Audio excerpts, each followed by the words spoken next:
ఎన్టీఆర్ జిల్లా తిరువూరు పట్టణంలో వంగవీటి మోహన్ రంగా జయంతి వేడుకలు రంగా రాధా మిత్రమండలి ఆధ్వర్యంలో ఘనంగా నిర్వహించారు। ఈ కార్యక్రమానికి ముఖ్య అతిథిగా ఎమ్మెల్యే కొలికపూడి శ్రీనివాసరావు హాజరయ్యారు। ఈ సందర్భంగా వంగవీటి రంగా మరణించి 3.5 దశాబ్దాలు అవుతున్న పేద ప్రజల గుండెల్లో చెరగని ముద్ర వేసుకున్నారని అన్నారు। రంగా పేద ప్రజలకు ఇళ్ల స్థలాలు ఇవ్వాలని, ప్రజా సమస్యలపై అలుపెరగని పోరాటం చేశారని కొలికపూడి గుర్తు చేశారు।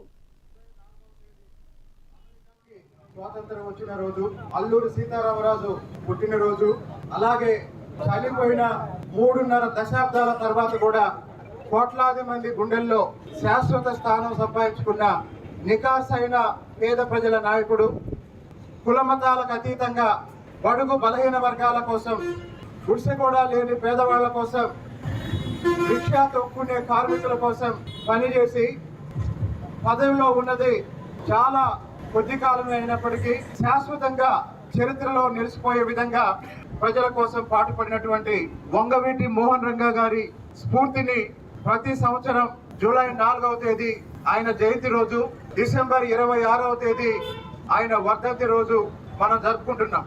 పదవుల్లో ఎన్నిసార్లు గెలిచామన్నది కాదు, ప్రజలకి ఏం చేశామన్నది ముఖ్యం।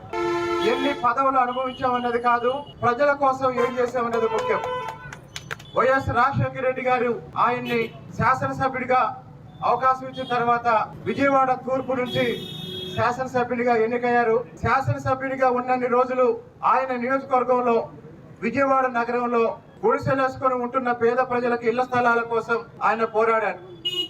ఆయన చనిపోయేటప్పుడు కూడా నిరాహార దీక్ష చేసింది కూడా ఆయన ఇళ్ల స్థలాల గురించి పోరాడారు।